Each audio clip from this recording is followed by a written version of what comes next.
And although things that exist and live may be more perfect than things that only exist, yet God, who is nothing but his own being, is a universally perfect being, and I mean universally perfect, which does not lack any kind of nobility. For all the nobility of anything is to itself according to its being. For a man would have no nobility from his wisdom unless he were wise through it, and so of others. Thus then, according to the mode in which a thing has its being, is its mode in nobility. For a thing according as its being is contracted to some special mode of greater or lesser nobility, is said to be accordingly more noble or less noble. Therefore, if there is something to which all the virtue of being belongs, it cannot lack any of the nobility that befits a thing. But to a thing which is its own being, it is proper to exist according to the whole power of being. Just as if something were separated from whiteness, it could lack nothing of the power of whiteness. For a white person lacks something of the power of whiteness from the lack of receiving whiteness, which receives it according to its own way, and perhaps not according to the full power of whiteness. God, therefore, he who has his being, as proved above, has his being according to the whole power of his own being. He cannot therefore lack any nobility which is appropriate to anything. But just as all nobility and perfection is in a thing according to what it is, so every defect is in it according to what it is not in some way.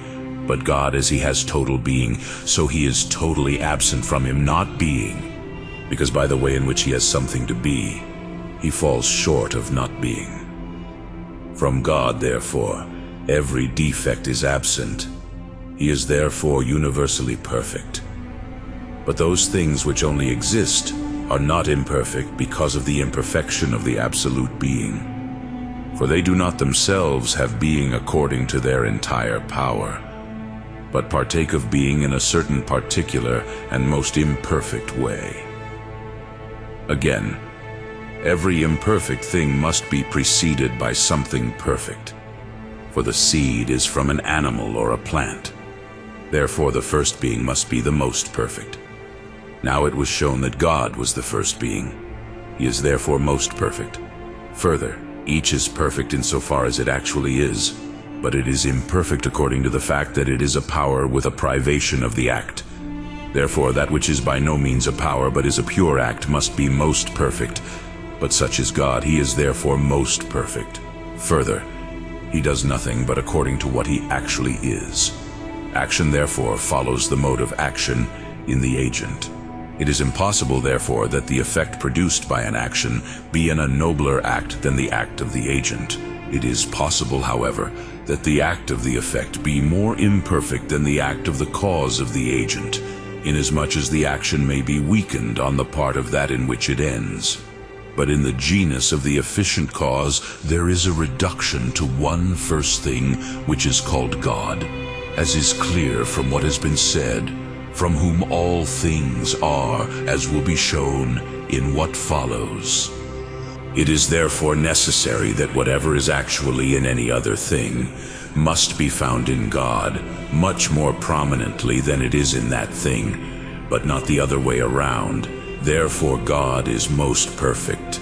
Again, in each genus there is something most perfect in that genus, by which all the things of that genus are measured, because from this each is shown to be more or less perfect, which approaches more or less to the measure of its genus, just as white is said to be the measure of all colors, and virtuous among all men. But that which is the measure of all beings cannot be other than God, who is his being. He therefore lacks no perfections which are appropriate to certain things, otherwise there would not be a common measure for all. Hence it is that when Moses sought to see the divine face or glory, the Lord answered him, I will show you all good things, as is stated in Exodus 33:19, thereby giving to understand that in himself is the fullness of all goodness. Dionysius also, in the 5th chapter of Divnum, he says, God does not exist in a certain way, but simply and unconditionally accepted and pre-accepted all being in himself.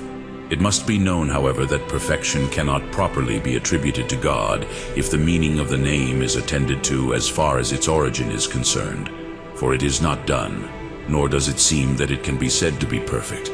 But since everything that is made is brought from power into act and from non-being into being when it is made, then it is rightly said to be perfect, as if completely made, when the power is completely reduced to act, so that it retains nothing of non-being but has being complete. Therefore, by a certain extension of the name, it is called perfect, not only that which by being done reaches a complete act, but also that which is in a complete act without any action. And so we say that God is perfect, according to Matthew 5:48. Be perfect, even as your heavenly Father is perfect.